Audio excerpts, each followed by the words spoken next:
என்னுடைய நண்பர் ஒருத்தர், அவர் விரல்ல நகமே இருக்காது. என்ன காரணம்னு நினைக்கிறீங்க? எல்லாத்தையும் அவரே கடிச்சு துப்பிடுவார். அப்படி ஒரு பழக்கம். சின்ன குழந்தைகள் நகம் கடிக்குது, விரல் சூப்புது. இதுக்கு என்ன காரணம் தெரியுமா? குழந்தைகள் மனசுல ஏற்படக்கூடிய ஒருவித பாதுகாப்பின்மை, இன்செக்யூரிட்டி, அல்லது தான் சரியா கவனிக்கப்படல அப்படிங்கிற எண்ணத்தோட வெளிப்பாடு தான் அது அப்படிங்கிறாங்க டாக்டர்கள். சில இடங்கள்ல 2வது குழந்தை பிறந்த உடனே பெரியவர்கள் கவனம் முதல் குழந்தைகிட்ட இருந்து கொஞ்சம் விலகி 2வது குழந்தைகிட்ட போயிடும். அந்த சமயத்துல முதல் குழந்தைக்கு இந்த பழக்கம் ஏற்படுறதுக்கு வாய்ப்பு உண்டாம். சில குடும்பங்கள்ல கணவன் மனைவி 2 பேருமே வேலைக்கு போறவங்களா இருப்பாங்க. குழந்தை ரொம்ப நேரத்துக்கு பெத்தவங்களை பிரிஞ்சு இருக்க வேண்டிய சூழ்நிலை இருக்கும். குழந்தை ஒரு பாதுகாப்பின்மையை உணர ஆரம்பிக்கும். இந்த பழக்கம் வந்துடும். அதனால ஒரு குழந்தைக்கு தான் ஒதுக்கப்படுறோம் அப்படிங்கிற நினைப்பு வராம பாத்துக்கணும். வளர்ந்த குழந்தைகளும் நகம் கடிக்கும். வயசானவங்க கிட்டையும் இந்த பழக்கம் இருக்கும். இது ஒரு மனச்சிதைவின் வெளிப்பாடு அப்படிங்கிறாங்க மனநல நிபுணர்கள்.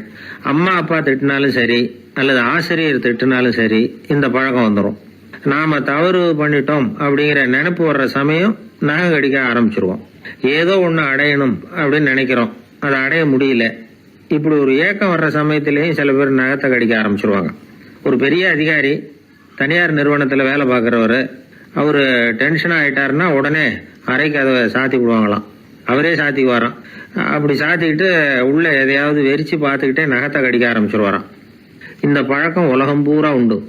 நகம் கடிக்கிறவங்களை அந்த பழக்கத்திலிருந்து மீட்கிறதுக்கு என்ன வழி அப்படின்னு லண்டன்ல உள்ள அழகியல் நிறுவன நிபுணர்கள் யோசனை பண்ணி பார்த்துருக்குறாங்க. சில ஆய்வுகள் பண்ணி பார்த்தாங்களாம்.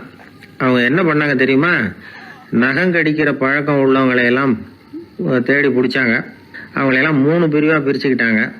ஒரு பிரிவு கிட்ட என்ன சொன்னாங்கன்னா, உங்களுக்கு நகத்தை கடிக்கணுங்கிற நினைப்பு வர்றப்போலாம் டைரி எழுத ஆரம்பிச்சிருங்க அப்படின்னாங்களாம்.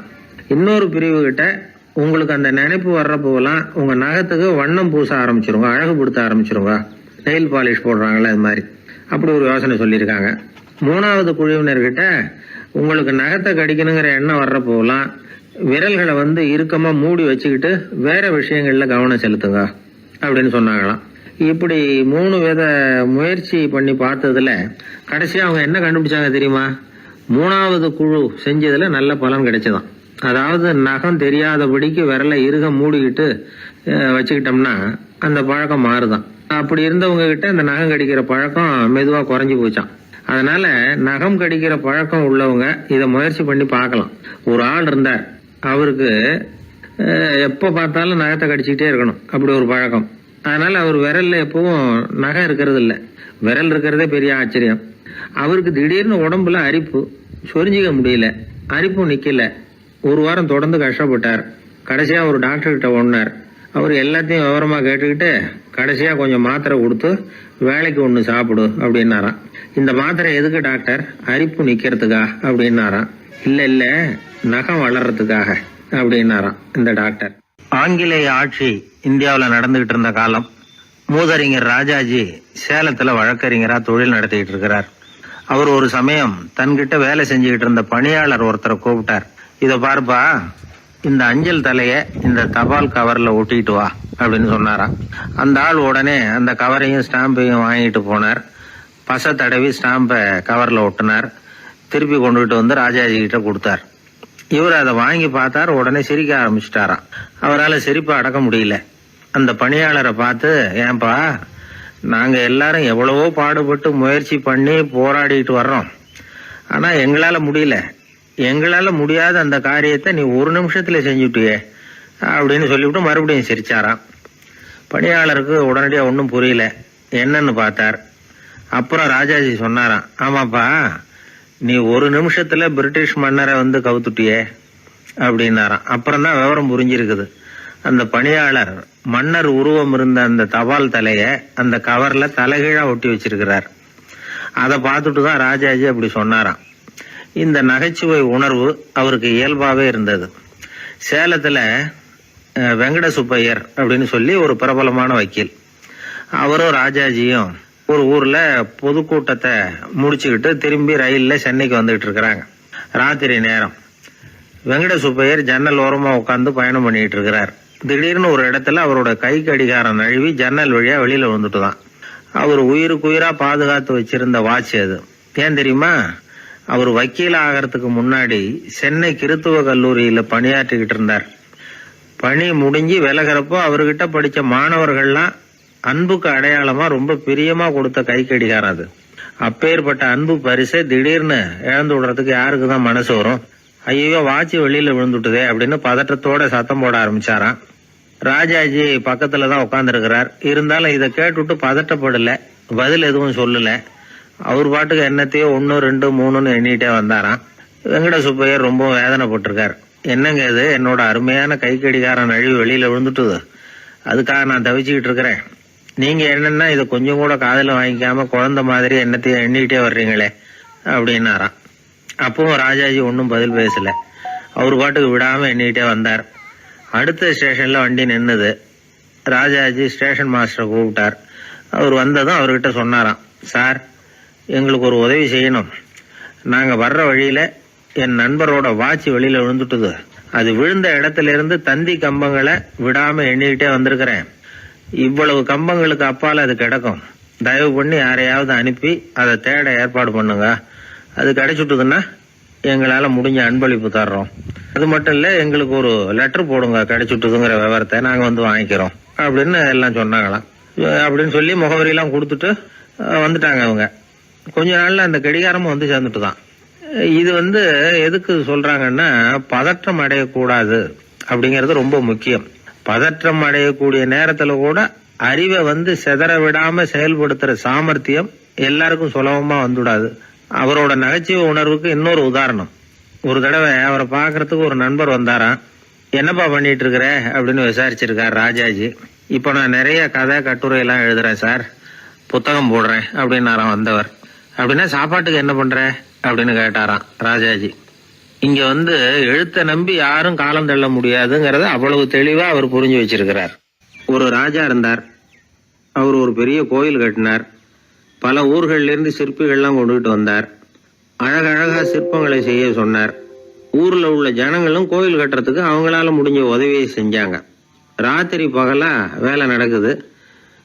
கோயில் கொஞ்சம் கொஞ்சமா வசந்துகிட்டே வந்துட்டுது.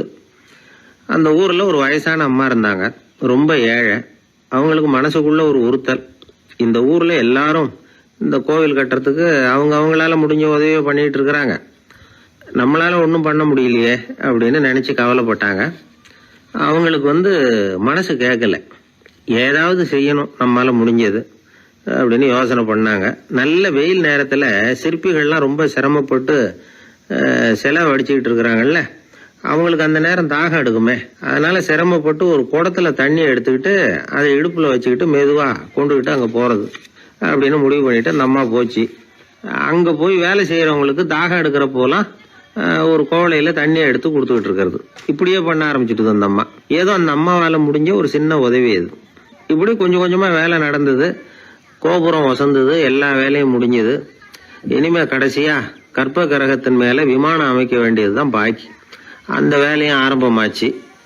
அந்த சிற்பிகள்லயே அனுபவசாலியான ஒருத்தர் இந்த அம்மாவை தேடிட்டு வந்தார். பாட்டி, உங்ககிட்ட இருக்கிற ஏதாவது ஒரு பொருளை கொடுங்க, அந்த விமானத்துல வைக்கலாம் அப்படின்னு நாங்க நினைக்கிறோம் அப்படின்னார். இந்த அம்மாவுக்கு ஒன்றும் புரியல. ஏதாவது இருந்தாவில கொடுக்கலாம், எதுவும் இல்லையே, என்ன பண்றது யோசனை பண்ணாங்க. இத பாருப்பா, என்கிட்ட என்ன இருக்கு, இந்த வாசப்படியில கிடக்குது, இந்த கல்லு தான் இருக்குது, வேணும்னா இதை எடுத்துட்டு போங்க அப்படின்னாங்க. உடனே அந்த கல்லை பேத்து எடுத்துட்டு போயிட்டாங்க அவங்க. அங்க போய் பார்த்தா என்ன ஆச்சரியம், அந்த விமானத்து உச்சியில கலசங்களை அமைக்கிறதுக்கான பிரம்ம எந்திரத்தை மூடுற கருங்கல் ஒண்ணு தேவையா இருந்தது. இவங்க எடுத்துட்டு போன கல்லு அதுக்கு ரொம்ப பொருத்தமா அமைஞ்சு போச்சு. ஏதோ அதுக்காகவே அளவெடுத்து செஞ்சது மாதிரி அமைஞ்சுட்டுது. அந்த கல்லையே அங்க அப்படியே பதிச்சுட்டாங்க. ஒரு வழியா கோவிலை கட்டி முடிச்சாங்க. அடுத்தது கும்பாபிஷேகம். அதுவும் ரொம்ப சிறப்பா கோலாகலமா நடந்து முடிஞ்சது. இவ்வளவையும் பார்த்த அந்த ராஜாவுக்கு மனசுக்குள்ள ரொம்ப பெருமையா இருந்தது. இவ்வளவு பெருசா இந்த கோவில் உருவாகிறதுக்கும் இவ்வளவு சிறப்பா இந்த விழா நடக்கிறதுக்கும் நாம தானே காரணம் அப்படின்னு மனசுக்குள்ள நினைச்சுக்கிட்டார். இப்படி நினைச்சுக்கிட்டே அன்னைக்கு ராத்திரி அரண்மனையில படுத்து தூங்கினார். உடனே ஒரு கனவு. ஆண்டவனே அந்த ராஜாவோட கனவுல வந்தார். ராஜா ஆண்டவனை வணங்கினார். இறைவா, உங்களுக்காக நான் கட்டி இருக்கிற கோவில் எப்படி இருக்குது, நல்லா இருக்குதா அப்படின்னு கேட்டார் ராஜா. அதுக்கு இறைவன் சொன்ன பதில் என்ன தெரியுமா, நீ கட்டின கோவில்ல அந்த கிழவியோட நிழல்ல நான் சுகமா இருக்கிறேன் அப்படின்னாராம். இப்படி சொல்லிவிட்டு கடவுள் மறைஞ்சிட்டார். கனவு கலைஞ்சுது. ராஜா விசாரிச்சார், யார் அந்த கிழவி அப்படின்னு. எல்லாரும் விவரத்தை சொன்னாங்க. அப்பதான் ராஜா நினைச்சு பார்த்தார், இந்த கோவிலை நானே கட்டினதாக ரொம்ப பெருமைப்பட்டுக்கிட்டேன். ஆனா அந்த வயசான அம்மா வீட்டு வாசல்ல கிடந்த கல்லு அது இறைவனுக்கு சுகமான நிழல் கொடுக்கறதாக சொல்றாரு அப்படிங்கறத எண்ணி பார்த்தார். நான்கிற எண்ணம் நழுவி போயிட்டுதான். கோபுரம் எவ்வளவு பெருசுங்கிறது முக்கியம் இல்ல, குணம் எவ்வளவு பெருசுங்கிறது தான் முக்கியம்.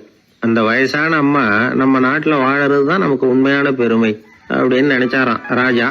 இந்த காலத்திலயும் ஒரு ஊர்ல ஒரு கோவில் கட்டினாங்க. எல்லா ஜனங்களும் அவங்களால முடிஞ்சதை செஞ்சாங்க. நம்மால் ஒருத்தன் அந்த திருப்பணி குழு தலைவரை போய் பார்த்தான். நான் ஏதாவது ஒத்துழைக்கணுமா ஐயா அப்படின்னு ரொம்ப பணிவா கேட்டான். திருப்பணி குழு தலைவர் சொன்னார், இத பாருப்பா, இந்த கோவில் கட்டி முடிக்கிற வரைக்கும் உன்னுடைய ஒத்துழைப்பு எதுவும் தேவையில்லை. கட்டி முடிச்சு கும்பாபிஷேகம் ஆனதுக்கு அப்புறம் தான் உன்னுடைய ஒத்துழைப்பு ரொம்ப அவசியம் அப்படின்னார். அதுக்கப்புறம் நான் என்ன செய்யணும் சொல்லுங்கன்னா, இவன் இந்த சாமி சிலைய நீ திருடிட்டு போகாம இருக்கணும், அவ்வளவுதான் அப்படின்னாராம் அவர். ஒரு கிராமத்துல ஒருத்தன் தன்னுடைய நகங்களை வெட்டிக்கிட்டு இருந்தான். வெட்டி முடிச்சதும் ஒரு வயசானவர் அவனை பார்த்து, அதையெல்லாம் அடுத்தவன் கண்ணில் படுறது மாதிரி போட்டுறாதப்பா, ஆபத்துன்னார். என்ன ஆபத்துன்னு கேட்டான் இவன். எவனாவது பில்லி சூனியம் வைக்கிறவன் எடுத்துட்டு போயிட போறான் அப்படின்னாரு அவர். வேண்டாத ஒருத்தனுக்கு ஏதாவது கெடுதல் பண்ணணும்னா உடனே மந்திரவாதியை தேடி போறது உண்டு. மந்திரவாதி என்ன பண்ணுவார்னா, யாருக்கு சூன்யம் வைக்கணுமோ அவனோட காலடி மண்ணு, முடி, நகம் இதையெல்லாம் அவனுக்கு தெரியாம எடுத்துட்டு வா அப்படிம்பார். இது மட்டும் இல்ல, அழுக்கு துணி, வேறு மனித உருவம் மாதிரி செய்யப்பட்ட பொம்மை இதெல்லாம் கூட மந்திரவாதிகள் பயன்படுத்துறது உண்டு. இதெல்லாம் ஏமாத்து வேலை. மனிதனுடைய முடி, நகம் இதெல்லாம் வெட்ட வெட்ட வளருது இல்லையா, அதனால அதுக்குள்ள உயிர் இருக்கிறதாக ஆதி மனிதர்கள் நம்பி இருப்பாங்க. அதனால மனுஷங்கிட்ட இருந்து அதெல்லாம் பிரிக்கப்பட்ட பிறகும் கூட அதுகளுக்கும் அந்த மனுஷனுக்கும் தொடர்பு இருக்கிறதாக அவங்க நம்பினாங்க. அந்த நம்பிக்கை தொடர்ந்து அதோட விளைவாதான் இன்னைக்கு மந்திரவாதிகள் நகத்தையும் முடியையும் எடுக்கிறாங்க. அந்த நகத்துக்கும் முடிக்கும் ஒரு பாதிப்பு உண்டாக்குனா அது சம்பந்தப்பட்டவனுக்கு போய் சேரும் அப்படிங்கறது அவங்க நினைப்பு. அவ்வளவுதான் விஷயம். இது மாதிரி நம்பிக்கைகள் தான் இன்னைக்கு நகம், முடி இதையெல்லாம் மற்றவங்க கண்ணில் படும்படி போடக்கூடாது அப்படிங்கிற வழக்கத்தை உண்டாகி விட்டுது. ஒருத்தர் பேரு என்னன்னு கேட்டு தெரிஞ்சுட்டு போய் அந்த பேரை வச்சு அவனோட ராசி பலனை கணிச்சு அவனுக்கு ஏற்பட இருக்கிற கெட்ட நேரத்துல அவனுக்கு சூன்யம் வச்சா அது உடனே பலிக்கும் அப்படின்னு ஒரு நம்பிக்கை. அது மட்டும் இல்ல, சூன்ய தகட்டுல பேரை எழுதி புதைக்கிறதும் உண்டு. இதனாலதான் பெண்கள் கணவன் பேரை சொல்லாத பழக்கம் ஏற்பட்டுதான். அதாவது பேரை கேட்டுக்கிட்டு போய் ஏதாவது கெடுதல் பண்ணிவிட்டா என்ன பண்றது அப்படிங்கிற பயம். அப்படி ஆரம்பிச்ச பழக்கம்தான் இன்னைக்கு ஏதோ மரியாதைக்காக கணவன் பேரை பிறர் முன்னிலையில சொல்றது இல்லை அப்படிங்கிறது மாதிரி ஆயிட்டுது. மந்திரவாதிகள் நம்ம ஊர்ல மட்டும்தான் இருக்கிறாங்கன்னு நினைக்காதீங்க, உலகம் பூரா உண்டு. பிசி தீவில் வாழக்கூடிய மக்கள் என்ன செய்வாங்களாம் தெரியுமா? இது மாதிரி மாந்திரீகம், செய்வன, பில்லி, சூனியம் இதெல்லாம் தங்களை பாதிக்காம இருக்கிறதுக்காக வீட்டை சுத்தி அகழி வெட்டி அதுல தண்ணீரை நிரப்பி வச்சிருவாங்களாம். ஆஸ்திரேலியாவில் இருக்கக்கூடிய பழங்குடி மக்கள் கிட்ட ஒரு பழக்கம், ஏதாவது பழங்கள் சாப்பிட்டா அதோட விதைய தண்ணீர்லயோ அல்லது ஆத்துலயோ போட்டுருவாங்களாம். வெளியில போட்டுட்டா அதை எடுத்து செய்வினைக்கு பயன்படுத்திடுவாங்க அப்படிங்கிற பயம். இது மாதிரி உலகம் பூராவும் செய்வினையின் மூலம் அடுத்தவங்களுக்கு பாதிப்பை உண்டு பண்ண முடியும் அப்படிங்கிற நம்பிக்கை இருக்கத்தான் செய்யுது. பொதுவா எல்லா ஊர்லயுமே நகம், முடி, காலடி மண்ணு, மனித உருவ பொம்மை இததான் மந்திரவாதிகள் பயன்படுத்துறாங்களாம். இந்த பில்லி, சூனியம், செய்வினை இதுல இருக்கிற உண்மை என்ன தெரியுமா? நகமோ முடியோ எதையும் செய்யறது இல்ல, சம்பந்தப்பட்டவனுக்கு ஏற்படுற பயம் இருக்கு பாருங்க, அதுதான் பாதிக்கும். இது மனநிலையை பொறுத்த விஷயம், வேற விஞ்ஞான ரீதியான பாதிப்பு இதுல எதுவும் கிடையாது. நம்ம ஊர்ல ஏற்பட்ட பகுத்தறிவு சிந்தனைகள், மூட நம்பிக்கைகளை எவ்வளவோ குறைச்சிருக்குது. இருந்தாலும் ஏமாந்து போறவங்க இன்னும் இருந்துகிட்டு தான் இருக்கிறாங்க. இந்த காலத்துல சின்ன குழந்தைகளை கூட ஏமாத்துறது கஷ்டம். ஒரு குழந்தை கேட்டுதான், ஏன்பா பிரார்த்தனை பண்ணுனா நமக்கு எல்லாம் கிடைக்குமா அப்படின்னு தான். ஓ கிடைக்குமே அப்படின்னாராம் அப்பா. நீ வச்சிருக்கிறிய பேனா அது கூட கிடைக்குமா அப்படின்னு கேட்டுதான் குழந்தை. ஓ கிடைக்கும் அப்படின்னாராம். அப்படின்னா நீ வச்சிருக்கிற பேனாவை என்கிட்ட கொடுத்துரு, அதுக்கப்புறம் நீ பிரார்த்தனை பண்ணி வேற ஒரு பேனாவை வாங்கிக்கோ அப்படின்னு தான் அந்த சின்ன குழந்தை. பத்திரிகையில வர்ற செய்திகளை கூட நகைச்சுவை சொல்றது உண்டு. அதாவது அதை நேரடியா சொன்னா வானொலியில அனுமதிக்க மாட்டாங்க சில விஷயங்களை. அது சின்னாருக்கு கௌரவ குறைச்சல், அது வேடிக்கை கலந்து நகைச்சுவோடு சொல்லும் பொழுது அதை அனுமதிச்சிருவாங்க. அப்ப அந்த விசாரணை கமிஷன் அது இது நிறைய நடந்துகிட்டு இருந்தது. டெல்லியில இருந்து அமலாக்க பிரிவு அதிகாரிகள்லாம் வராங்க போறாங்கன்னு பத்திரிகையில அமர்க்கலப்பட்ட இடம். அந்த நேரம் நான் ஒரு ரேடியோவில் ஒரு செய்தியை தயார் பண்றோம். அப்ப என்ன பண்ணேன்னா, இது மாதிரி அந்த பத்திரிகை செய்தியை வச்சுக்கிட்டே ஒரு செய்தி சொன்னோம், இன்னொரு தகவல் சொல்லி. ஒருத்தன் தமிழ்நாட்டுல ஒரு ஆள், அவன் திடீர்னு கோடீஸ்வரன் ஆயிட்டான். நேற்று வரைக்கும் சாதாரணமா இருந்தாள், இன்னைக்கு கோடீஸ்வரன் ஆயிட்டான். டெல்லியில இருந்து 2 அதிகாரிகள் வராங்க, எப்படி அவன் பணம் சேர்த்தான்னு கண்டுபிடிக்கிறதுக்கு. அவனை கூப்பிட்டு 2 அதிகாரிகளும் எப்படிடா பணம் சேர்த்த? நான் ஒன்னும் தப்பான வழியில பணம் சேர்க்கல சார், நான் பந்தயம் கட்டியே பணக்காரன் ஆயிட்டேன். பந்தயம் கட்டியே எப்படிடா பணக்காரன் ஆக முடியும் அப்படின்னா, நீங்க நம்புங்க சார், நான் பந்தயம் கட்டி தான் பணக்காரன், தப்பான வழியில சேரல சார்.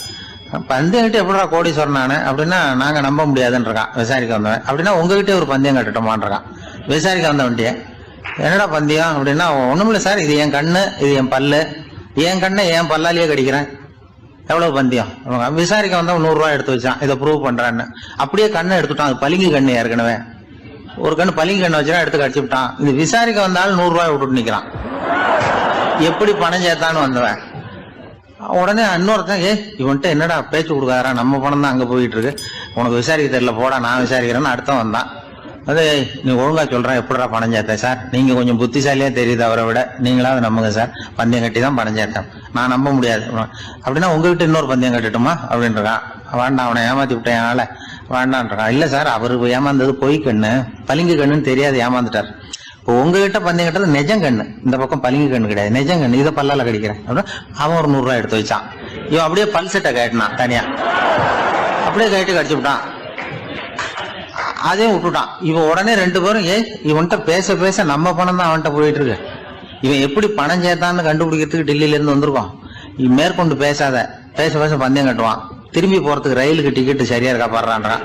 அவன் கரெக்டா எண்ணி பார்த்து கரெக்டா இருக்குப்பா, மேற்கொண்டு பேசாத, அவன்கிட்ட நம்ம போயிடுவோம், போய் நம்ம அதிகாரிகிட்ட சொல்லிடுவோம்னு சொல்லி போயிட்டு வரேன் சார் அப்படின்னு சொல்லிட்டு மரியாதை போயிட்டாங்க. போய் டெல்லியில பெரிய அதிகாரிகிட்ட போய், சார் அவன்கிட்ட விசாரிச்சு பார்த்தோம் சார், தமிழ்நாட்டுல பந்தயம் கட்டி தான் பணம் சேர்த்தேன்னு சாதிக்கிறான், எங்ககிட்ட ஒரு 200 ரூபாய் வாங்கிட்டான் சார் அப்படின்னு. அவருக்கு கோவம் வந்துட்டுது. இந்தியாவுக்கே தலைமை அதிகாரி, இதுக்காகவாடா நீங்க இருக்கீங்க, எத்தனை பேர் இருக்கீங்க உங்களை மாதிரி ஜூனியர் ஆபீசர்ஸ் நம்ம ஆபீஸ்ல இந்தியா பூரா விசாரிக்கிறதுக்கு அப்படின்னா 30 பேர் இருக்கோம் சார். 30 பேருக்கு அனுபவம் பத்தாது, நான் இந்தியாவுக்கே தலைமை அதிகாரி, அனுபவம் ஜாஸ்தி, உங்களுக்கு ட்ரைனிங் கொடுக்கணும் எப்படி ஒருத்தரை விசாரிக்கிறதுன்னு. 30 பேரும் ஒரு ரூம்ல உட்காருங்க, ஒரு ஆள் போய் அந்த ஆள் தமிழ்நாட்டுல இருந்து இங்க கூப்பிட்டுட்டு வர்ற வரைக்கும் அவன்கிட்ட பேசாதீங்க, பந்தயம் கட்டுவான், மெதுவா கொண்டு நிறுத்து அப்படின்னா ஒரு ஆள் ஸ்பெஷலா கூப்பிட்டு போட்டான். இது மாதிரி மேடையில நிறுத்திவிட்டு ஒரு தலைமை அதிகாரி 30 ஜூனியர் அதிகாரிகள் அவங்களுக்கு பயிற்சி கொடுக்குறார். இவனை பார்த்து, ஒழுங்கா சொல்லு, எப்படி பணம் சேர்த்த, நான் இந்தியாவுக்கே தலைமை அதிகாரி, என்கிட்ட உண்மையை ஒத்துக்கிட்டீங்கன்னா உன்னை அப்ரூவர் ஆக்கிடுவேன் அல்லது தண்டனையை குறைப்பேன், அந்த அதிகாரம்லாம் என்கிட்ட உண்டு, ஒழுங்கா சொல்லு அப்படிங்கிறார். சார், நீங்க இந்தியாவுக்கே தலைமை அதிகாரி, அனுபவம் ஜாஸ்தி, நீங்களாவது நம்புங்க சார், நான் பந்தயம் கட்டி தான் பணம் சேர்த்தேங்கிறான். இங்கேயே இப்படி சாதிக்கிறேன், உன்னை நம்ப முடியாதரா அப்படின்னா உங்ககிட்ட ஒரு பந்தயம் கட்டட்டுமா நானா அவர்கிட்ட போய், வேணாண்டா என் ஆளை ஏமாத்தி விட்டேன் அப்படின்னா, இல்ல சார், அவங்க ஏமாந்தது என் உடம்ப பத்தின ரகசியம், என் கண்ணு பளிங்கு கண்ணுன்னு தெரியாது, நான் பல்செட்டு கட்டியிருந்தது தெரியாது, ஏமாந்துட்டாங்க. இப்ப நான் உங்ககிட்ட கட்டுற பந்தயம் உங்க உடம்ப பத்தின ரகசியம். என் உடம்புல என்னடா ரகசியம்? முதுகுல, உங்க முதுகுல 1 ரூபா அகலத்துக்கு கருப்பா ஒரு மச்சம் இருக்கு, உண்டா இல்லையானா? இல்லேன்னு தெரியும் அவருக்கு. இல்லடா, நேத்து வரைக்கும் இல்ல சார், இப்ப இருக்குது மச்சம் அப்படின்னு உடனே 100 ரூபாய் எடுத்து வச்சார் அவர் தலைமை அதிகாரி. ஒரு 100 ரூபாய் வச்சு சட்டையை கட்டி காட்டுறாரு, மச்சம் இல்ல. இவன் தோத்துட்டான், இங்கிருந்து போனவன். உடனே 200 ரூபாய் எடுத்து வச்சுக்கிட்டு, தோழர்களே இப்படிதான் ஒருத்தரை விசாரிக்கணும், என்கிட்ட இவன் ஏமாந்துட்டான் பாருங்க, துருவி துருவி விசாரிக்கிறதுன்னு சொல்றாங்களே இதுதான் அப்படின்னு விளக்கம் கொடுத்தாரு. அப்போ இவன் மெதுவா ஆரம்பிச்சானா, சார் இந்த பந்தயத்துல உங்களுக்கு 200 ரூபாய் லாபம், ஆனா இதே பந்தயத்துல எனக்கு 2900 ரூபாய் லாபம் சார் அப்படின்றான். என்னடா பண்ண அப்படின்னு கேட்டிருக்காரு. உங்களுக்கு தெரியாம இந்த 30 பேர்கிட்டையும் தனித்தனியா ஒரு பந்தயம் கட்டியிருக்கேன். 30 பேர்கிட்ட என்னடா பந்தயம் கட்டினேன்? ஒண்ணும் இல்ல சார், உங்க எல்லாரும் முன்னாடியும் உங்க மேல் அதிகாரியை சட்டையை கேட்ட வைக்கிறேன், உங்களுக்கு பந்தயம் கட்டினேன். போயிட்டு பூரா எனக்கு 2900 ரூபாய் லாபம். அவரு பார்த்தாரு, அதிர்ச்சி ஆயிட்டாரு. தலைமை, சார் நீங்க போங்க சார் அப்படின்னு சொல்லி ஒரு ஆளை கொண்டு போய், சாரை கொண்டு போய் மரியாதையா பக்கத்து ரூம்ல விட்டாங்க. இனிமே அவர்கிட்ட யாரும் பேசாதீங்க வாங்கன்னு சொல்லிவிட்டு, அதுக்கப்புறம் தோழர்களே, இவர் பேச ஆரம்பிச்சாரு, தோழர்களே இனிமே யாரும் தமிழ்நாட்டு பக்கம் விசாரிக்க போகாதீங்க, நீங்க யாராவது போறதுன்னா மத்திய பிரதேசம், உத்தரப்பிரதேசம், இப்படி எத்தனையோ பிரதேசம் இருக்கு, போயிட்டு வாங்க, தமிழ்நாட்டுக்கு மட்டும் போகாதீங்க, ஏன்னா அங்க போனா நம்ம பணத்துக்கு ஆபத்து வந்துருது அப்படின்னு சொன்னாருன்னு இந்த கதையை ரேடியோவில் சொன்னேன். இந்த கதையை உண்மை சம்பவமா சொன்னா அனுமதிச்சிருக்க மாட்டாங்க. இந்த நகைச்சுவைக்கு உள்ள மரியாதை என்னன்னா, அது ஒரு கதை மாதிரி உண்டு பண்ணி இப்படி சொன்னதும், இதுல என்ன என்னுடைய விசேஷம்னா, இந்த ஸ்கிரிப்ட வாங்கிட்டு வர சொல்லி மந்திரியினுடைய பிஏ வந்தார். ஒரு மந்திரி அப்ப இருந்தவர், அவர் பிஏ அடிக்கடி வருவார். வந்து இந்த போன நேற்று முந்தா நாள் ரேடியோல சொன்ன அந்த இன்னொரு தகவல் காப்பி ஒண்ணு வாங்கிட்டு வா அப்படி இப்படின்னு கூப்பிடுவார். மேடையில பேசுறதுக்கு எங்களுக்கு தேவை, உபயோகப்படும்னு கேட்பார். அவரு இந்த நிகழ்ச்சி வந்தப்போ உடனே அன்னைக்கு வந்துட்டார் அந்த பிஏ. இன்னைக்கு காலையில சொன்னீங்களே சார், மந்திரி கேட்கிறாரு மேடையில பேசுறதுக்கு அப்படின்னு. நான் அப்பதான் ஆச்சரியப்பட்டேன். பாருங்க, இந்த நகைச்சுவைக்கு உள்ள மரியாதை அவரே கேட்கிறார். சொல்லப்பட்டதே அவரை பத்தி தாங்கிறது தெரியாம அவரே எப்படி சொல்ல, அதுதான் சிரிப்புக்குள்ள மரியாதைங்கிறது. அது யாரை பத்தி சொல்றோமோ அவருக்கு தெரியாம கூட சொல்லலாம் அதை. அப்படி இது உண்மையில நடந்த சம்பவம். அந்த அமைச்சர் இப்ப இல்ல, உயிரோட எல்லாம் இருந்து வாங்கிட்டு இருந்தார். மகாபாரத யுத்தம் முடிஞ்சது. தர்மர் சக்கரவர்த்தி ஆனார். பீஷ்மர் யுத்த பூமியில அம்பு படுக்கையில படுத்து கிடக்கிறார். உயிரை விட போறார். சூரியன் வட திசை அடையிற உத்தராயண புண்ணிய காலத்தை எதிர்பார்த்து காத்துக்கிட்டு இருக்கிறார். அந்த சமயத்துல தர்மர் கண்ணங்கிட்ட அனுமதி வாங்கிட்டு பீஷ்மரை பாக்கிறதுக்காக குருக்ஷேத்திரத்துக்கு வர்றார். தம்பிமார்கள், திரௌபதி எல்லாரும் கூட வர்றாங்க. பீஷ்மரை பார்த்து எல்லாரும் வணங்குறாங்க. யுதிஷ்டர் பீஷ்மர்கிட்ட வர்ணம், ஆசிரமம், மக்கள் கடமை, அரசருடைய கடமை, இது மாதிரி விஷயங்களை பத்தி நிறைய கேள்விகள்லாம் கேட்கிறார். அவரு ஒவ்வொன்னா கேட்டுக்கிட்டு இருக்கிறாரு. பீஷ்மரும் அதுக்கு தகுந்த பதில் சொல்லிட்டு இருக்கிறார். இப்படி பீஷ்மர் யுதிஷ்டருக்கு தர்மோபதேசம் செஞ்சுக்கிட்டு இருக்கிறப்போ திரௌபதிக்கு சிரிப்பு வந்துட்டுதான். கழுக்குன்னு அந்த அம்மா சிரிச்சுட்டாங்க. அந்த சத்தத்தை கேட்ட பீஷ்மர் தர்மோபதேசத்தை பாதியில நிறுத்தினார். திரௌபதியை பார்த்தார். மகளே, ஏம்மா சிரிச்சேன்னு கேட்டார். என்ன மன்னிச்சிருங்க பிதாமகரே, ஏதோ தெரியாம சிரிச்சுட்டேன்னாங்க அவங்க. குழந்தாய், உன்ன மாதிரியே உள்ள உத்தம பெண்கள் காரணம் இல்லாம பலர் முன்னிலையில இப்படி சிரிக்க மாட்டாங்க. வெக்கப்படாம விஷயத்தை சொல்லுன்னாரு அவர். திரௌபதிக்கு கண் கலங்க ஆரம்பிச்சு. சுவாமி, நீங்க இப்போ இவ்வளவு தர்மோபதேசம் பண்ணிட்டு இருக்கிறீங்க, இத பாக்குறப்ப எனக்கு திடீர்னு ஒரு சந்தேகம் வந்துட்டுது. அதாவது இன்னைக்கு தர்மத்துக்கு இவ்வளவு சிறந்த விளக்கத்தை கொடுக்கிற இதே பிதாமகர் அன்னைக்கு கௌரவர் சபையில துச்சாதனன் என்ன மானபங்கப்படுத்த முயற்சி பண்ணினப்போ வாய் மூடி மௌனமா பாத்துக்கிட்டு சும்மா தானே இருந்தார். அந்த சமயத்துல இவ்வளவு ஞானத்தையும் எங்கே விட்டு வச்சிருந்தார்? ஒருவேளை அதுக்கப்புறம் தான் இந்த தர்ம விஷயங்களை எல்லாம் கத்துக்கிட்டாரா அப்படின்னு யோசிச்சுட்டு இருக்கிறேன். அப்படி யோசிச்சப்போதான் அந்த சிரிப்பு வந்துட்டுது. என்ன மன்னிச்சிருங்க அப்படின்னாங்களாம். பிதாமகர் இதுக்கு அமைதியா பதில் சொல்ல ஆரம்பிச்சார். குழந்தாய், உன்னோட கேள்வி நியாயமானதுதான். இதுல உன்னை நான் மன்னிக்கிறதுக்கு என்னமா இருக்கு? துரியோதனன் சபையில நான் இருந்தப்போ எனக்கு அந்த அறிவு இருக்கதான் செய்தது. ஆனா துஷ்டனான துரியோதனன் உணவை நான் இப்ப சாப்பிட்டுக்கிட்டு இருந்தேன். அவன் போட்ட சாப்பாட்டை சாப்பிட்டுக்கிட்டு இருந்தேன். அது காரணமா என்னுடைய அறிவு மழுங்கி போச்சு. நல்லது கெட்டதை பத்தி ஆலோசிக்க முடியாம போயிட்டுது. தீயவர்கள் போடுற சாப்பாட்டை சாப்பிட்டா சாப்பிடுறவனுடைய மனமும் உடம்பும் கெட்டு போடும் அப்படின்னு சாஸ்திரம்லாம் சொல்லுது. ஆனா இப்போ போர்ல அர்ஜுனன் என் மேல எய்த அம்புகளால என் உடம்புல இருந்த ரத்தம் எல்லாம் வெளியேறி போச்சு. கெட்ட உணவை சாப்பிட்டதுனால உண்டான ரத்தம் பூராவும் இப்போ உடம்பு விட்டு வெளில போயிட்டுது. அதனால என் புத்தியும் தெளிஞ்சுட்டுது. அதனாலதான் இப்போ இந்த அளவுக்கு தர்மத்தின் தத்துவங்களை சரியா எடுத்து சொல்ல முடிஞ்சது அப்படின்னு பீஷ்மர். இதுல இருந்து நாம தெரிஞ்சுக்க வேண்டியது என்னன்னா, யாரு சாப்பிட கூப்பிட்டாலும் உடனே முண்டி அடிச்சுக்கிட்டு கிளம்பி போய் முதல் பந்தியில உட்காந்துடக்கூடாது. கூப்பிடுறவங்க எப்படிப்பட்டவங்க, நல்லவங்களா கெட்டவங்களா அப்படின்னு எல்லாம் யோசிச்சு பாக்கணுமா. கெட்ட எண்ணத்தோட போடப்படுகிற சாப்பாடு புத்தியை மழுங்கடிச்சிரும் அப்படிங்கிறது ஒரு பெரிய காலத்துல பெரியவங்க சொல்ற ஒரு உண்மை. எத்தனையோ பேர் பெரிய உத்தியோகத்துல இருக்கிறவங்கள விருந்துக்கு கூப்பிட்டு சாப்பிட்டு முடிச்ச கையோட முக்கியமான பேப்பர்ல எல்லாம் கையெழுத்து வாங்கிட்டு விட்டுருவாங்களே. கூப்பிடுறவங்க மனசை புரிஞ்சுக்கிட்டு அதுக்கப்புறம் போறதா வேண்டாமா அப்படிங்கறத முடிவு பண்ணணும். சாப்பாட்டுல அவ்வளவு விஷயம் இருக்குது. பீஷ்மருக்கே அந்த நிலைமைன்னா நாமெல்லாம் ஏமாத்திரம். சில சந்தர்ப்பங்கள்ல சாப்பாடு புத்தியில ஒரு தெளிவு உண்டாக்குறதும் உண்டு. ஒரு ஊருக்கு ஒரு பெரிய மகான் வந்தார்.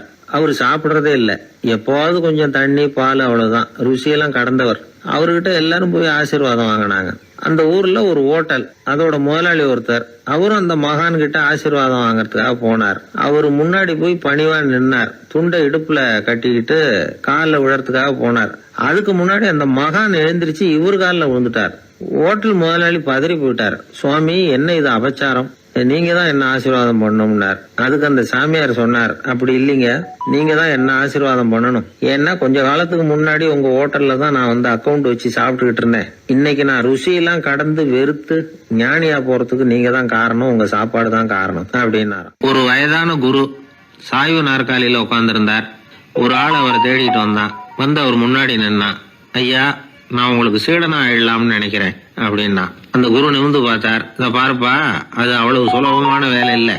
அப்படியா சொல்றீங்க அப்படின்னா, ஆமா, நீ ஒரு சீடனா ஆகணும்னா உன்னுடைய அகங்காரத்தை எல்லாம் விட்டுடணும், தியானத்துல முழுமையா ஈடுபடணும், இது மாதிரி இன்னும் பல காரியங்களை ஒழுங்கா செய்யணும், ஒரு ஈடுபாட்டோட செய்யணும். அது மட்டும் இல்ல, இதெல்லாம் தொடர்ந்து நீண்ட நாட்களுக்கு செய்ய வேண்டியிருக்கும். அப்படி உன்னால முடியுமா அப்படின்னார். வந்தவன் யோசிக்க ஆரம்பிச்சான். சீடனாகிறதுலேயே இவ்வளவு சிரமம் இருக்குங்கிறது அவனுக்கு தெரியாது. யோசிச்சுக்கிட்டே அந்த குருவை பார்த்தான். அவர் சாய்வு நாற்காலியில இருந்த நிலைமைய பார்த்தான். சரிங்க சுவாமி, சீடனாகிறது இவ்வளவு கஷ்டம்னா அது வேணாம், அதுக்கு பதிலாக உங்களை மாதிரி ஒரு குருவா ஆயிடுறேனே அப்படின்னா. குரு சிரிச்சார். நீ சொல்றது சரிதான், குருவாகிறது சுலபமான வேலை தான் அப்படின்னார். இதை கேட்டதும் அந்த ஆளுக்கு ஏகப்பட்ட சந்தோஷம். கஷ்டப்படாம குருவாயிடலாம் போல இருக்குதே அப்படின்னு கணக்கு போட்டான். பிறகு அந்த குரு சொன்னார், நீ குருவாயிட்டா பல சீடர்களுக்கு தலைவனா ஆகணும், அவங்கள வழி நடத்தி செல்லணும். அது கஷ்டமாச்சே. ஏன்னா பல பேர் கோவப்படுறவங்களா இருப்பாங்க, சில சமயம் சண்டை கூட போட்டுக்குவாங்க, சொல்றத கேட்க மாட்டாங்க, பணிவு இருக்காது. இப்படிப்பட்டவங்களை எல்லாம் சமாளிக்கிறதுங்கிறது ரொம்ப ஆபத்தான விஷயமாச்சேன்னார். என்ன சுவாமி, இப்ப கொஞ்ச நேரத்துக்கு முன்னாடி தானே சொன்னீங்க குருவாகிறது சுலபம்னு அப்படின்னா. ஆமா, அது சரிதான். இப்ப என்னையே பாரு, நான் எவ்வளவு ஓய்வா இருக்கிறேன். ஆனா ஒண்ணு, ஒருத்தன் பல சீடர்களை வழி நடத்தி செல்லணும், அல்லது ஒரு சீடன் ஆயிடணும். இப்படி ரெண்டுல ஒண்ணு ஆனாதான் நல்லது அப்படின்னாரு அவரு. அவன் இப்போ ரொம்ப குழம்பி போயிட்டான். ஏன்னா மாத்தி மாத்தி ஒவ்வொரு விதமா சொல்றாருன்னு. சுவாமி, நீங்க சொல்றத பார்த்தா ரெண்டுமே கஷ்டமான காரியமா தான் தோணுது. என்ன முடிவு எடுக்கிறதுன்னு எனக்கு புரியல. அதனால உங்களுடைய அபிப்பிராயம் என்ன, அதை சொல்லுங்க அப்படின்னு கேட்டான். இப்ப அந்த குரு சொன்னார், நீ பல சீடர்களின் தொல்லைகளுக்கு ஆளாகிறத விட நீயே முதல்ல சீடனாகி தொல்லைப்படுறதுதான் சரியா இருக்கும். ஏன்னா அப்ப நீ உன்னுடைய பிரச்சனையை மட்டும்தான் கவனிக்க வேண்டியிருக்கும். குரு ஆயிட்டீங்கன்னா பல பேருடைய பிரச்சனையில தலையிட வேண்டியிருக்கும் அப்படின்னார். ஒரு உண்மையான குருவுக்கும் சீடனுக்கும் உள்ள உறவுங்கிறது ரொம்ப பயன் கருதாத ஒரு அன்பு கலப்பு. ரெண்டு இயற்கையான முழுமை நெருங்கி ஒன்றோட ஒன்று கலக்கிறது. நீங்க கேள்வி கேட்டா எப்படி அது முழுமை இருக்க முடியும்? அதுல முழுமைங்கிறது ஒரு அமைதியான நிலை. இந்த காலத்து குரு சீடர்கள்லாம் வேற மாதிரி. ஒரு குரு தன் சீடன் கிட்ட சொன்னார், இந்த பாருப்பா, நீ இந்த உலகத்துல எதுக்கும் பிரயோஜனப்பட மாட்ட, பன்றி மேய்க்கிறது கூட லாய்க்கில்லை அப்படின்னார். அப்படின்னா ஒண்ணு செய்யறேன் அப்படின்னா சீடன். என்ன பண்ணுவேன்னு கேட்டிருக்காரு குரு. உங்களை மாதிரியே ஒரு குருவாயிடுறனே அப்படின்னானா அந்த சீடன். ஒரு திருடன் ஒரு வீட்டுல போய் திருடணும்னு திட்டம் போட்டான். இருட்டுனதும் போய் திருடணும். ஆனா ராத்திரி ஆனா வாசல் கதவை சாத்தி உள்பக்கம் தாழ்பால் போட்டுருவாங்களே, என்ன பண்றது, எப்படி வீட்டுக்குள்ள போறது? இவன் யோசனை பண்ண ஒரு முடிவுக்கு வந்தான். சரி, பகல் நேரத்திலேயே யாருக்கும் தெரியாம இந்த வீட்டுக்குள்ள நுழைஞ்சிருவோம், அங்க போய் எங்கேயாவது ஒளிஞ்சுக்குவோம், இருட்டுற வரைக்கும் பேசாம இருப்போம், ராத்திரி எல்லாரும் தூங்கினதுக்கு அப்புறம் நைஸா போய் பீரோவை திறந்து இருக்கிறது பூரா எடுத்துக்கிட்டு ஓடியாந்துடலாம் அப்படின்னு திட்டம் போட்டான். அதே மாதிரி ஒரு நாள் மத்தியானத்துக்கு மேல அந்த வீட்டுக்காரன் எங்கேயோ வெளியில புறப்பட்டு போனான். வீட்டுக்கார அம்மா அடுப்பங்கரையில என்னவோ சமைச்சுக்கிட்டு இருந்தாங்க. திருடன் பார்த்தான், இதுதான் சமயம்னு அந்த வீட்டுக்குள்ள மெதுவா நுழைஞ்சிட்டான். எங்க ஒளியலாம்னு பார்த்தா வலது பக்கம் ஒரு ரூம் இருந்தது. அங்க போனான். அங்க ஒரு படுக்கை அறை, அங்க ஒரு பெரிய கட்டில் இருந்தது. அதுக்கு அடியில போய் பதுங்கிட்டான். இருட்டுனது நம்ம வேலையை ஆரம்பிக்கலாம், அது வரைக்கும் பொறுமையா இருக்கணும் அப்படின்னு சொல்லி பேசாம வாயை மூடிட்டு கம்முன்னு இருக்கிறான். ரொம்ப நேரம் கழிச்சு வெளியில போயிருந்த வீட்டுக்காரன் திரும்பி வந்தான், சாப்பிட்டான், லைட்டை நிறுத்தி விட்டு படுத்துட்டான். அந்த அம்மாவும் வேலையெல்லாம் முடிச்சுட்டு வந்து படுத்துட்டாங்க. நடு ராத்திரி, விடி விளக்கு லேசா எரிஞ்சுக்கிட்டு இருக்கு. வீட்டுக்காரன் லேசா கண்ணை முழிச்சான். கட்லுக்கு நேரா எதிரில ஒரு கண்ணாடி. அதுல பாக்குறான், கட்லுக்கு கீழே ஒரு திருடன் ஒளிஞ்சு இருக்கிறது தெரிஞ்சு போச்சு. உடனே அவன் திருடன் திருடன்னு சத்தம் போடல, யோசனை பண்ணான். மேஜையில இருக்கிற கத்தி எடுத்து கையில வச்சுக்குவோமா அப்படின்னு யோசனை பண்ணான். இந்த சந்தர்ப்பத்துல கத்தியை உபயோகப்படுத்துறதை விட புத்தியை உபயோகப்படுத்துறது தான் சாமர்த்தியம் அப்படின்னு நினைச்சான். உடனே அது பிரகாரம் செயல்பட ஆரம்பிச்சிட்டான். என்ன பண்ணான் தெரியுமா? எதையும் வெளியில காட்டிக்காம ரொம்ப சர்வசாதாரணமா தன்னுடைய மனைவி கிட்ட பேச ஆரம்பிச்சான். மனைவியும் புத்திசாலி, அதனால அவங்களுக்கு தெரியும். அவங்களும் வீட்டுக்காரர் கேட்ட கேள்விக்கு பொருத்தமா பதில் சொல்ல ஆரம்பிச்சாங்க. இவன் கேட்டான், இந்த பாரு, நமக்கு குழந்தை பிறந்தா அதுக்கு கிருஷ்ணமூர்த்தின்னு தான் பேர் வைக்கணும் அப்படின்னா. அதெல்லாம் முடியாது. ஆம்பளை பிள்ளையா இருந்தா ஏகாம்பரம், பொம்பளை பிள்ளையா இருந்தா பங்கஜவல்லி, இதுதான் அவங்க மாமனார் மாமியார் பேர், அதான் வைக்கணும் அப்படின்னாங்க அந்த அம்மா. அதெல்லாம் முடியாது, நான் முடிவு பண்ணிவிட்டேன் கிருஷ்ணமூர்த்தின்னு கத்தனா அவன். இல்ல ஏகாம்பரம் பங்கஜவல்லின்றது இந்த அம்மா. வாதம் முத்தி போச்சு. கிருஷ்ணமூர்த்தி கிருஷ்ணமூர்த்தி கிருஷ்ணமூர்த்தின்னா அவன். ஏகாம்பரம் பங்கஜவல்லி ஏகாம்பரம் பங்கஜவல்லின்னு இவங்க கத்துறாங்க. ஒரே சத்தமா போச்சு. இதை கேட்டதும் பக்கத்து வீட்டுல இருந்தவங்க எழுத்த வீட்டுல இருந்தவங்க எல்லாம் எழுந்திரிச்சு ஓடி வந்து இவங்க வீட்டு கதவை தட்ட ஆரம்பிச்சிட்டாங்க தடன்னு. இவன் சாவகாசமா எழுந்திரிச்சு போய் கதவை திறந்தான். என்னங்க இந்த ராத்திரி வேலையில எங்களை எல்லாம் ஏன் கூப்பிட்டீங்க, யாருக்கு என்னாச்சு அப்படின்னு கேட்டாங்க. கேட்டது யாருன்னா பக்கத்து வீட்டு கிருஷ்ணமூர்த்தி, எழுத்த வீட்டு ஏகாம்பரம், பங்கஜவல்லி எல்லாரும். அடடே உங்களை கூப்பிடலீங்க, குழந்தைக்கு பேர் வைக்கிறது சம்பந்தமா எங்களுக்குள்ள சண்டை வந்துட்டுது, அதுதான் விஷயம். வேணும்னா இதை கட்டிலுக்கு அடியில ஒளிஞ்சிட்டு இருக்கிறானே ஒருத்தன், அவனை கூட கேட்டு பாருங்க, அவன் தான் இதுக்கு சாட்சி அப்படிங்கிறான் அந்த ஆளு. உடனே எல்லாரும் விஷயத்த புரிஞ்சுக்கிட்டு திருடனை பிடிச்சி போலீஸ்ல ஒப்படைச்சிட்டாங்களாம். நெருக்கடியான நேரங்கள்ல பதறாம புத்திசாலித்தனமா செயல்படணுங்கிறத தெரிஞ்சுக்கிறதுக்காக இந்த கதை. புத்திசாலித்தனமா செயல்படுற ஒரு குடும்ப தலைவி இருக்காங்க. அவங்க என்ன செய்வாங்க தெரியுமா, எல்லாரும் ராத்திரி ஆனா வீட்டை உள்பக்கமா பூட்டி விட்டு தானே படுப்பாங்க. ஆனா அந்த அம்மா என்ன பண்ணுவாங்கன்னா வீட்டை வெளிப்பக்கமா ஒரு பூட்டு போட்டு பூட்டி விடுவாங்க. எழுத்த வீட்டுக்காரங்க கிட்ட சொல்லி தினமும் இப்படி பூட்டி விட சொல்றது பழக்கம். ஏங்க அப்படி செய்யறீங்க, திருடன் சுலபமா உள்ளே வந்துடக்கூடாதுங்கிறதுக்காகவா அப்படின்னு கேட்டாங்க. இல்லைங்க, சுலபமா வெளியில போயிடக்கூடாதுங்கிறதுக்காக அப்படின்னாங்க. என்னங்க சொல்றீங்க அப்படின்னு கேட்டாங்க. ஆமாங்க, இவருக்கு அந்த பழக்கம் உண்டு அப்படின்னு தன்னுடைய வீட்டுக்காரரை காட்டினாங்க. பக்கத்து வீடுகள் பத்திரமா இருக்கணுங்கிறதுக்காக தன்னுடைய வீட்டை பூட்டி வைக்கிறது ஒரு பெரிய விஷயம் தானே. 1944 வருஷத்துல ஒரு நாள் மொரார்ஜி தேசாய் எரவாடா சிறையில இருந்தார். காவல்துறை உயர் அதிகாரி ஒருத்தர் வர்றார். மொரார்ஜி தேசாய சிறை அதிகாரி அலுவலகத்துக்கு அழைச்சிட்டு போறார். சிறை அதிகாரி ஒரு தகவலை சொல்றார். உங்க நண்பர் மங்கள்தாஸ் பக்வாசா அப்படிங்கிறவர் நாசிக் சிறையில அடைக்கப்பட்டிருந்தார். அவருக்கு உடல் நலம் ரொம்ப பாதிக்கப்பட்டதுனால அவரை சிறையிலிருந்து பம்பாயில உள்ள ஹரிகிருஷ்ணன் தாஸ் மருத்துவமனைக்கு கொண்டுகிட்டு போயிருக்கிறாங்க. அவரு உங்களை பார்க்கணும்னு ரொம்ப ஆவலோட இருக்கிறார். அதனால நீங்க பரோல்ல போய் பாத்துட்டு வாங்களே அப்படின்னார். நிபந்தனையோட போய் பாத்துட்டு வரலாம்னார். தியாக செம்மல்கள் பரோல்ல செல்றது இல்ல அப்படிங்கிற உறுதியோட தான் சிறைச்சாலைக்கு வருவாங்க. இப்படி இருக்கிறப்போ மொரார்ஜி மட்டும் பரோல்ல போயிட்டு வர்றதுக்கு எப்படி சம்மதிப்பார்? உயிர் நண்பரின் உயிர் சொல்லாடுது அப்படிங்கறத கேட்டதும் உடனே போய் பார்க்கணும்னு ஆவல் தான். இருந்தாலும் வரன்முறையை மீறி போய் பாக்குறதுன்னா அது தேச பக்தியையே அவமானப்படுத்துறது மாதிரி ஆகும் அப்படிங்கறத அவர் உணர்ந்தார். அதனால நான் பரோல்ல போகிறதுக்கு நான் தயாரா இல்லை அப்படின்னு சொல்லிவிட்டாராம். நண்பருடைய கடைசி ஆசைய நிறைவேற்றுறது உங்க கடமை இல்லையா அப்படின்னு கேட்டிருக்காரு சிறை அதிகாரி. கடமை தான், அதே சமயம் என்னுடைய கடமையை காப்பாத்துறதும் முக்கியமாச்சே அப்படின்னாரா இவர். அதுக்கப்புறம் அந்த அதிகாரி நிபந்தனை இல்லாமலே மொரார்ஜியை வெளியில அனுப்புறதுக்கு சம்மதிச்சாராம். அப்படி இருந்தும் மத்த நண்பர்களை கலந்துகிட்டு தான் மொரார்ஜி வெளியில புறப்பட்டாராம். பம்பாய்க்கு போனார். படுக்கையில நண்பரை சந்திச்சார். அவர் ரொம்ப மோசமான நிலைமையில இருந்தார். உடல்நிலை கவலைக்கிடம்னு தான் டாக்டர்களும் சொன்னாங்க. மங்கள்தாஸ், இனி எனக்கு வாழ்க்கையில என்ன இருக்கு, நான் இறந்து விடுறதே மேலுன்னாராம். மொரார்ஜிக்கு ரொம்ப வருத்தமா போச்சு. மங்கள்தாஸ் இல்லத்துல இருந்த சமயத்துலதான் மொரார்ஜிய கைது பண்ணாங்களாம். அந்த அதிர்ச்சி தான் மங்கள்தாஸ ரொம்ப பாதிச்சிருக்கு அப்படிங்கறத அவர் புரிஞ்சுக்கிட்டார். இத பாருங்க, விடுதலை போராட்டத்துல ஈடுபடுறவங்களை கைது பண்றதும் சிறையில அடைக்கிறதும் சகஜம் தானே. அன்னைக்கு உங்க வீட்டுல இருந்தப்போ நான் கைது செய்யப்படலைன்னாலும் இன்னொரு இடத்துல நான் கைது செய்யப்பட்டுதான் இருப்பேன். அதனால அதை பத்தி நீங்க ஏன் வேதனைப்படணும்? நீங்க தைரியமா உறுதியா இருக்கணும். அது மட்டும் இல்ல, அது வரைக்கும் மருந்தே சாப்பிடாம இருந்த மங்கள்தாஸ மருந்து சாப்பிட வச்சாராம். 2 நாள் அவர் பக்கத்திலே இருந்தார். அதுக்கப்புறம் பெரிய டாக்டரை பார்த்து மங்கள்தாஸ் உடல் நல சம்பந்தமா விசாரிச்சார். இப்ப பரவாயில்ல, தேறி இருக்கிறார். எப்படி இருந்தாலும் இன்னும் ஒரு 6 மாசம் தான் அவர் உயிரோட இருப்பார் அப்படின்னு சொல்லிவிட்டாரு டாக்டர். ஆனா அதுக்கப்புறம் நடந்தது என்ன தெரியுமா?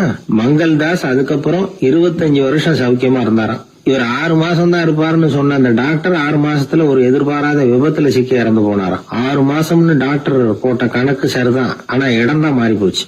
அப்பா, மின்சார பல்பு ஃபீஸா போயிட்டுது, வேற ஒண்ணு வாங்கி மாட்டணும் அப்படின்னா பையன். சரி போய் புதுசா ஒண்ணு வாங்கிட்டு வாடா அப்படின்னு காசு கொடுத்தாரு அப்பா. இவன் ஓடி போய் வாங்கிட்டு வந்தான். அப்பா கிட்ட கொடுத்தான். அவர் மாட்டினார். அதுக்கப்புறம் அவரை பார்த்து ஒரு கேள்வி கேட்டான். ஏன்பா, இந்த பல்பு ஏன் உடைய மாட்டேங்குது அப்படின்னா.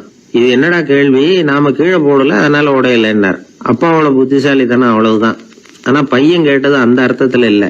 ஒரு மின்சார பல்பு குமிழின் கண்ணாடி இருக்குல்ல, அதோட கனம் எவ்வளவு இருக்கும்? ஒரு 1/2 மில்லிமீட்டர் அவ்வளவுதான் இருக்கும் அந்த கனம். அவ்வளவு மெலிசா இருக்கிற ஒரு கண்ணாடி குமிழ இந்த ஹோல்டர்ல மாற்றம் நம்ம விரலால அழுத்தி புடிச்சு திருக வேண்டியிருக்கு அந்த சமயத்துல. அப்படி செய்யறப்ப அது உடையறது இல்ல. நம்ம விரலோட அழுத்தத்தை தாங்கி நிற்கிற அளவுக்கு அதுக்கு பலம் எங்க இருந்து வந்தது? இதுதான் பையன் கேட்ட கேள்வியோட அர்த்தம். இந்த காலத்து பிள்ளைங்களுக்கு விஞ்ஞான அறிவு அதிகம், அதனால இப்படி எல்லாம் கேள்வி கேட்பாங்க. அப்பாவுக்கு தெரியுதா இல்லையான்னு சோதிக்கிறதுக்காக கூட இப்படி கேட்பாங்க. இந்த மாதிரி சோதனைக்கெல்லாம் இந்த காலத்து அப்பாக்கள் தயாரா இருக்கணும், இல்லைன்னா பையன் அலட்சியமா நினைச்சிருவோம். மின்சார பல்பு கண்ணாடி மெலிசா இருந்தாலும் நாம அழுத்தி பிடிக்கிறப்போ அது உடையாம இருக்கிறதுக்கு காரணம் நாம இயற்கையோட ஒரு தத்துவத்தை அதுல பயன்படுத்தி இருக்கிறோம். அது என்ன இயற்கையின் தத்துவம்? அதுதான் முட்டை ஓட்டு தத்துவம். இது இயற்கை உருவாக்கின ஒரு தத்துவம். ஆதி காலத்திலேயே இயற்கை இந்த தத்துவத்தை உருவாக்கி விட்டுது. அதாவது பறவைகளோட முட்டை ஓடு எப்படி இருக்கு, அதோட கனம் எவ்வளவு இருக்கும்? மின்சார பல்பு மாதிரி தானே, ரொம்ப மெலிசா தான் இருக்கு. பறவைகள் இனவிருத்திக்காக முட்டை போடணும். அந்த முட்டை எப்படி இருக்கணும்? இயற்கை கொஞ்சம் யோசிச்சு பார்த்தது. முட்டை ஓடு ரொம்ப கனமா தடிமனா இருந்தா உள்ள வளர்ற குஞ்சு அதை உடைச்சிக்கிட்டு வெளியில வர முடியாம போயிடும். அதே நேரத்துல அது ரொம்ப மெலிசா இருந்தா தாய் பறவைகள் அது மேல உட்காந்து அடகாக்குறப்போ உடல் எடை தாங்க முடியாம முட்டைகள் உடைஞ்சு போயிடும். என்ன பண்றது? முட்டை பலமாவும் இருக்கணும், பலம் இல்லாமல் இருக்கணும். குஞ்சு அதை உடைச்சுக்கிட்டு வெளியில வரணும். தாயால அது உடையக்கூடாது. ஒரே நேரத்துல உறுதியாகவும் உறுதி இல்லாமலும் முட்டை ஓடு அமையணும்னா அது எப்படி சாத்தியம்? இது கொஞ்சம் குழப்பமாவும் நமக்கு புரியாத மாதிரி இருக்குது இல்ல. அதனாலதான் இதை தத்துவம் அப்படின்னு சொல்றோம். முட்டை ஓட்டு தத்துவம் இயற்கை கண்டுபிடிச்ச ஒரு அபூர்வமான அமைப்பு. அதுதான் முட்டை வடிவம். இது தாய் பறவை சுலபமா முட்டை போடுறதுக்கு ஏற்ற ஒரு வடிவம். முட்டை சதுர வடிவமா இருந்தா அதை போடுறதுக்கு எவ்வளவு கஷ்டம். அப்புறம் அது மேல செலுத்தப்படுகிற அழுத்தம் நாலா பக்கமும் பரவி விடுது. அதனால அந்த அழுத்தத்துக்கு பலம் குறைஞ்சிருது. குறிப்பிட்ட சிறு பரப்புல அளவுக்கு அதிகமா விசை செலுத்தப்படுறது இல்லை. அதனால முட்டையோட வடிவம் தான் அந்த உறுதிக்கு காரணம். இது எப்பேற்பட்ட தத்துவம்? இதுதான் மின்சார பல்பு செய்யறப்போ நாம காப்பி அடிச்சிருக்கிறோம். பொதுவா வகுப்புல காப்பி அடிச்சாதான் முட்டை போடுறது வழக்கம். நாம முட்டையே காப்பி அடிச்சிருக்கிறோமே, இது எப்பேற்பட்ட காப்பி? ஒரு ஆசிரியர் வகுப்புல பசங்களை பார்த்து ஒரு கேள்வி கேட்டாராம். கோழி முட்டை இடுமா, முட்டை போடுமா அப்படின்னு கேட்டாராம். ஒரு பையன் எந்திரிச்சு பதில் சொல்லியிருக்கிறான். கோழி முட்டை இடும், முட்டை போடாது அப்படின்னு சொல்லியிருக்கான். இவன் ஏன் போடாதுன்னு கேட்டாராம் ஆசிரியர். போட்டா உடஞ்சிரும் சார் அப்படின்னு நானா பையன்.